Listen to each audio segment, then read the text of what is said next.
여느 때와 다름없이 퇴근길에 오른 제보자. 3차로로 교차로를 통과하려던 그때 눈 깜짝할 새에 사고가 발생했습니다. 왜 이랬을까요? 갑자기 왜 이러죠? 뒤에서 오는 차를 붙이고 또 건너편에 튕겨서 맞은편에 있던 신호대기하던 차랑 또 부딪혔는데요. 후방 영상을 보시겠습니다. 블랙버스가 너무 위로 향해 있어서 잘 안 보이는데요. 자, 지금 이제 교차를 통과했는데 앞으로 들어가고 바로 옆에 아이고. 뒤에서. 총 2번의 충돌을 한 거죠. 나는 계속 직진하고 있었는데 화물차 가게 뒤에서 막 뒤에 꽁물이 침발하면 이제 저는 이제 거기서 차 돌면서 이제 상대방 그 반대편 차 화물차 25대 건널이 신호 받고 있는 차에 그거다 갖다 이제 뚝 쳐뺐는데. 위험천만했던 이번 사고로 제보자의 차량은 심각하게 파손됐고요. 결국 폐차를 해야 했습니다.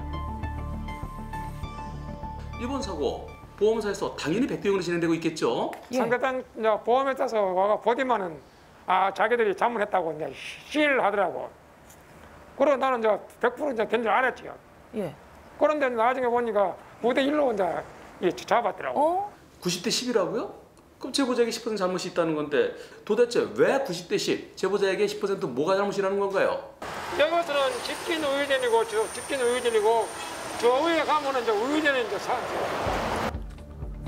노면에 직진과 우회전이 가능하도록 표시가 돼 있었던 겁니다. 하지만 교차로에서 직진 표시가 사라졌습니다. 화살표요? 네, 그 부분 살펴보겠습니다. 직구, 직진 우회전 다 가능하죠? 직구 다 가능해요?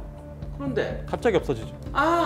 요거 아하, 우회전 화살표가 돼 있는데 왜 직진했냐 이런 얘기인가요? 하지만 이곳은 지구 쭉 오다가 마지막에서 우회전 어떻게 피해요? 그리고 바로 옆에 또 실선이고요.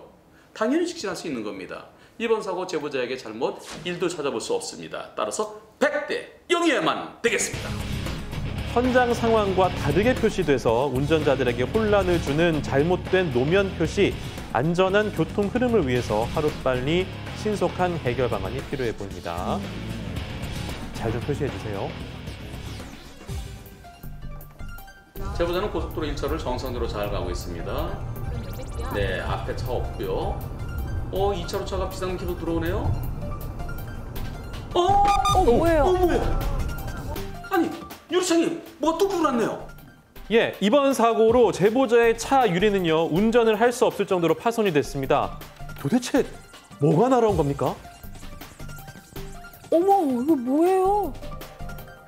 이 철로 된 이 구조물이 제 차로 와, 너무 날아갔던 위험했다. 그 구조물입니다. 제보자를 위협한 쇳덩어리의 정체는 바로 판 스프링이라고 합니다. 이겁니다, 이거. 엄청 무거워요. 한 10kg 정도 될 텐데 이게 뚝 들어갔고. 빠른 속도로 차로 변경을 시도하는 상대차, 도로 위에 떨어져 있던 판 스프링을 밟은 겁니다. 그리고 그대로 제보자 차 유리를 뚫고 들어왔습니다. 짐이 실려 있을 때는 이게 떨어지지 않아요. 근데 짐이 없을 때는 덜컹덜컹 뚝 떨어지는 거죠. 그리고 저런 것들이 바닥에 있다 지나간 차가 밟으면 툭 튀기는 거죠. 화물차의 바퀴와 차체 사이에 충격을 완화하기 위해서 띄운다고 하는데요. 도로 위에 흉기가 될 수 있을 만큼 엄격한 단속이 필요해 보입니다. 가까운 거리에서 차로 변경 들어오는데요. 네. 차로 변경 저 차로 변경 들어올 때는 여유 있게 들어와야 됩니다. 100m 전에 깜빡이고 뒷차에 여유가 충분히 벌어졌을 때 그때 들어와야 되는데요. 너무 가까운 데서 들어왔어요. 여유 있게 들어왔으면 설령 판스프링을 밟았다 하더라도 저게 많이 날아가지 않아요. 많아야 10m예요.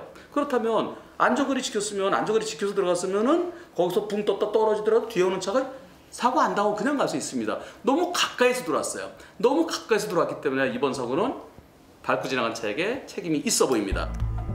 네, 그렇다면 도로 위에 떨어진 판 스프링으로 피해를 입으면 누구에게 보상을 받아야 할까요? 앞 차량을 못 찾은 상황이 있기 때문에 따로 할 수 있는 게 없었습니다. 그냥 제 자차로 수리하고 그냥 그 차가 잡히기만을 기다리면서 정 안 되면 한국도로공사에 손해배상 청구를 하는 방법? 도로공사에게 책임 물을 수 있을까요? 그렇진 않습니다. 도로공사에 안전순찰 차량이 있어요. 그 차가 두세 시간에 한 번씩 일정 구역을 정해서 순찰을 도는데요. 돌다가 뭐가 있으면 얼른 집어서 옆으로 치우고 그러죠. 법원 판결도 도로공사에서 두세 시간에 한 번씩 순찰 돌면 됐지 지나가고 난 다음에 떨어뜨린 건 그건 방법이 없다. 따라서 도로공사에게 책임이 없다라는 판결이 있습니다. 그런 판결이 많아요. 만일 밟은 차를 찾지 못하면 그때는 내가 운이 나빴던 경우에 해당되죠. 내가 운이 나빠서 내 차가 망가졌다. 그것은 내 차의 보험, 자차 보험으로 고치는 수밖에 없습니다. 도로 위 무방비하게 떨어진 채 교통안전을 위협하는 판스프링. 생명과 직결된 만큼 같은 사고가 재발되지 않도록 적절한 규제와 단속 체계가 절실해 보입니다. 너무 위험합니다.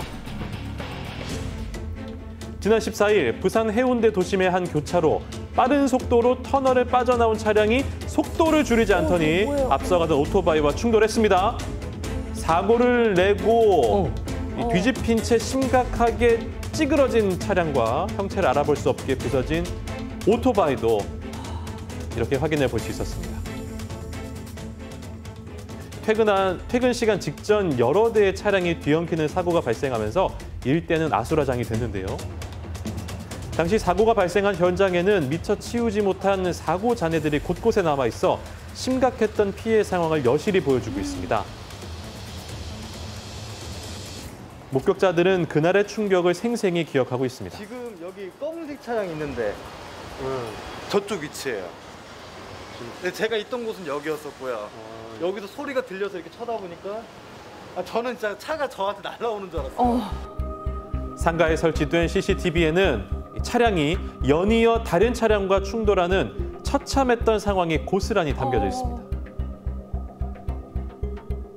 대포 떨어지는 이제 소리죠. 그거보다 유리창이 흔들릴 정도로던데 막 컹컹 하면서 놀랐다. 사람 다친 것부터 빼내려고 하는데 차가 이렇게 거꾸로 되면 여 한 명 둘인 거라. 그런데 여기 있는 사람들 보러 조금 빨리 오라고 말이지. 차 들게 하니까 차 들라고 하니까 앞쪽이 또 있는 거요. 그래 일이 안 되는다면 제낄 수가 없어요. 차에 불이 날까 하면 난 또 소화기 좀 준비하라고. 아이고 다리가 달달달달 떨리는 말도 못해. 그러셨겠어요 정말. 경찰은 사고 당시 제동 장치는 아예 밟지 않았고 방향 감각까지 상실했던 것으로 보고 있습니다. 이렇게 통제 불능에 가까운 질주로 대형 사고를 일으킨 원인, 운전자의 대마초 흡입이었습니다. 음주 측정을 했었잖아요 우리가. 근데 음주가 안 나왔잖아요. 네. 근데도 그런 불가항력적인 사고가 났으면은 다른 걸 켜야 될 거 아니에요. 그렇기 때문에 그런 경우에는 약물이라든가 그런 걸 또 추정해가지고 우리가 조사를 하거든요. 네. 조사하는 과정에서 이제 본인이 실토를 한 겁니다. 피해 버스 기사는 당시의 기억을 떠올리는 것만으로도 괴롭다고 하는데요. 직접 만나서 이야기를 들어봤습니다. 예. 완전 살인행위죠. 이게 교통사고입니까? 네. 그러니까 두 번 다시 음주라든가 약물로 인해 가지고 사고가 일어나서는 안 되겠죠. 운전자가 지켜야 할 교통법규를 거스르고 교통안전에 대한 막대한 피해를 일으킨 만큼 운전자에 대한 엄중한 수사와 처벌이 이루어져야만 겠습니다.